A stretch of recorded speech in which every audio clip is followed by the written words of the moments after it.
Hello बच्चों, आप सभी का स्वागत है मेरे यूट्यूब चैनल में। बच्चों, जो आज आपकी 9th क्लास की वर्कशीट है वो है सब्जेक्ट विज्ञान की। और कार्यपत्रक यानी वर्कशीट जो है नंबर वो है आपका 77 और डेट है 25 जनवरी 2021। और यहाँ पर विद्यार्थी का नाम के लिए यहाँ पर एक खालिस्तान दे रखा है। यहाँ पर आपको अपना नाम लिखना है और यहाँ पर कक्षा अध्यापक का नाम है, उसके लिए जगह दे रखी है। यहाँ पर आपको अपने क्लास टीचर का नाम लिखना है। और टॉपिक है हम बीमार क्यों पड़ते हैं, उपचार के नियम। तो शुरू करते हैं अपनी वर्कशीट आज की, जो कि विज्ञान की है।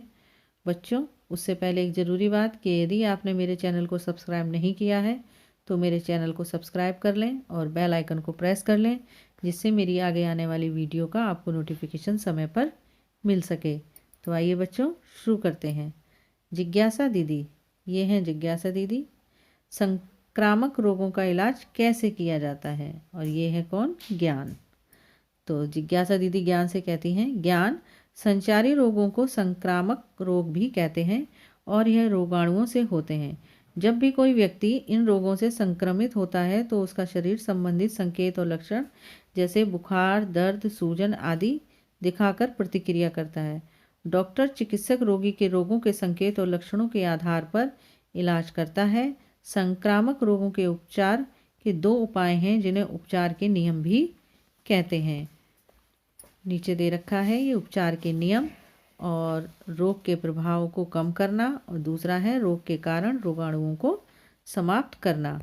तो पहला जो टॉपिक है, रोग के प्रभाव को कम करना। रोगी को तुरंत राहत प्रदान करने के लिए डॉक्टर बीमारी के प्रभाव लक्षणों जैसे बुखार, दर्द, उल्टी आदि को कम करने के लिए कुछ दवाइयाँ देता है या लिखता है। इसे लक्षण आधारित उपचार राहत भी कहते हैं। इसके अलावा रोगी को बेड रेस्ट यानी पूर्ण आराम की सलाह दी जाती है ताकि शरीर ऊर्जा का संरक्षण कर सके, यानी कि जो शरीर है वो ऊर्जा को बचा सके।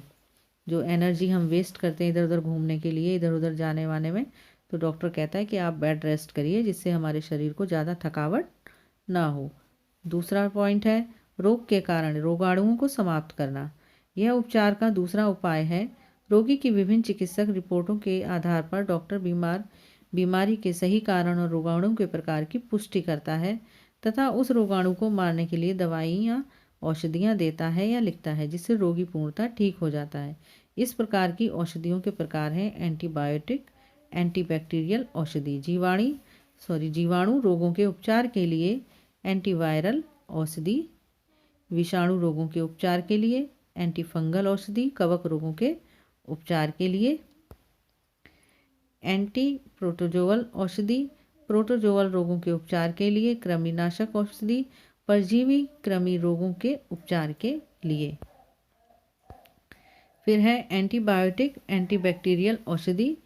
वह औषधि जिनका उपयोग संक्रमित व्यक्ति के रोग कारक बैक्टीरिया, जीवाणु को मारने के लिए किया जाता है, उन्हें एंटीबैक्टीरियल औषधि कहते हैं, जैसे पेनिसिलिन और टेट्रासाइक्लिन आदि। एंटीबायोटिक बैक्टीरिया के जीवन चक्र में जरूरी जैव प्रक्रिया को रोक देती है, जिससे बैक्टीरिया मर जाता है। ये जैव प्रक्रिया हर रोगाणु से भिन्न होती है, जिसकी वजह से एंटी बैक्टीरियल औषधि केवल बैक्टीरिया जनित रोगों में उपयोगी होती है, ना कि वायरस जनित रोगों में। एंटीवायरस औषधि को बनाना एंटीबैक्टीरियल औषधि के बनाने की अपेक्षा कठिन है। वायरस में अपनी जैव रासायनिक प्रणाली बहुत कम होती है। वायरस हमारे शरीर में प्रवेश करते हैं और अपनी जीवन प्रक्रिया के लिए हमारी मशीनरी का उपयोग करते हैं।